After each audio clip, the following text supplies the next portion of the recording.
पूर्ण रूप से समर्पित कुछ भक्त दिखाई पड़ते हैं।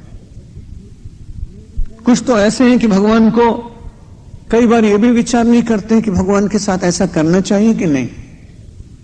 महाराष्ट्र में एक भक्त हुए पुंडरीक, आपने कई लोगों ने नाम सुना होगा, पढ़ा होगा। वो अपने परिवार में अपने सेवा कर रहा है वृद्ध पिता की, रुग्ण है। इतने में भगवान आए, उन्होंने आवाज लगाई तो उसने कहा, अरे मैं इस समय अपने पिता की सेवा कर रहा हूं, आप खड़े रहो। हम और आप ऐसा कर सकते हैं क्या?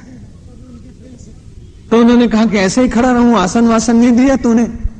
तो घर में कुछ था ही नहीं। उसने उठा के एक ईंट फेंक दी और कहा कि मारे इस पे ही खड़े रहो आप, जब तक मैं अपने कर्तव्य का पालन पूरी तरह कर लूंगा फिर आपकी भक्ति करूंगा। कैसी निष्ठा!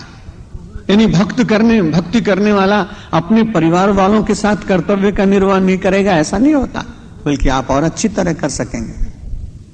भगवान ने कहा, देखो कैसा स्वकर्मणा तमभ्यर्च सिद्धिं विन्दति मानवा। अपने कर्म को भक्ति की मानकर संपूर्ण और संपन्न करने वाला मानव कितना श्रेष्ठ मानव है। खड़े रहे। महाराष्ट्र के इतिहास में ऐसा वर्णन आता है वहां के भक्तों में कि पुंडरीक के दिए हुए उस ईंट के ऊपर भगवान, क्योंकि ईंट इतनी छोटी थी कि दोनों पैर तो आ ही नहीं सकते थे, और जब पंढरपुर में जाते हैं तो उनका दर्शन वहां होता है। वो लोग विठ्ठल विठ्ठल विठ्ठला ऐसा कहकर कीर्तन करते हैं, जैसे हम लोग श्री कृष्ण गोविंद हरे मुरारे ऐसे बोलते हैं, वैसे वो लोग विठ्ठल विठ्ठल विठ्ठल कहकर भगवान की आराधना करते हैं।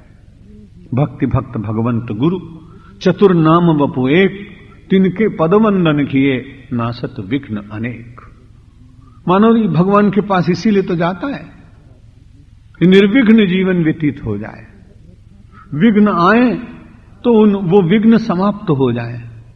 भक्ति में दो बातें हैं, या तो आपकी भक्ति इतनी सुदृढ़ हो कि आपके पास कभी विघ्न आवे ही नहीं, बड़ी अच्छी बात।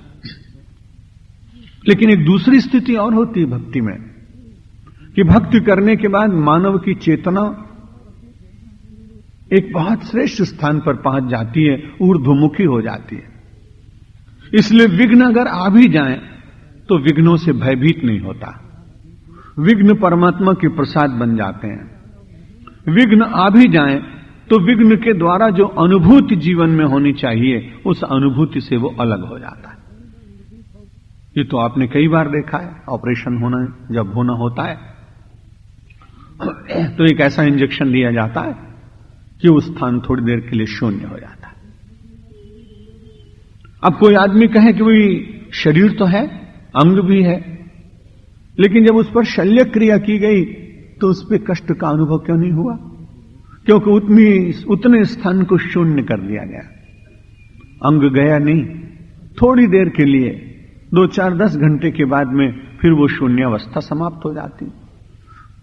घाव जो होता है उसमें थोड़ा दर्द होता है, लेकिन जिस समय ऑपरेशन किया जाता है उसका जो बड़ा दर्द है उससे तो आदमी बच जाता है, उसकी अनुभूति उसको नहीं होती। मैं यूं मानता हूं कि जब मानव भक्ति करता है तब विघ्न, कठिनाइयां, पीड़ा, प्रतिकूलता ये कई बार भक्त के जीवन में आते हैं, लेकिन भक्ति उस समय मानव की उतने क्षणों के लिए वही एक इंजेक्शन का काम दे देती है जिसमें उसकी पीड़ा का बोध समाप्त हो जाता है। और जब उसके बाद में वो उबरता है तो उसके बाद अपनी सात्विक और प्राकृत अवस्था में आने के बाद उसकी बुद्धि और चेतना और भक्ति का बल उसको सहायक बनता है, और वो विचार करता है कि जिस प्रतिकूलता में मैं नहीं देख पा रहा हूं कि कहीं कुछ मंगल है, जरूर इसके पीछे कोई न कोई मंगल, कोई कल्याण छिपा होगा जिसे हमारी सीमित बुद्धि नहीं देख पाती। भक्त के मन में भक्ति करते करते एक विश्वास ये भी जगता है कि हमारे लिए जो कुछ हो रहा है प्रयत्न करने के बाद यदि सफलता नहीं मिल रही है तो इसके पीछे भी कोई कल्याण, कोई मंगल विधान ईश्वर का होगा, ऐसा उसका दृढ़ विश्वास अपने आप घनीभूत हो जाता है। श्रवणम कीर्तनम विष्णु, स्मरणम पादसेवनम, अर्चनम वंदनम, दास्यम सख्यम आत्मनिवेदनम।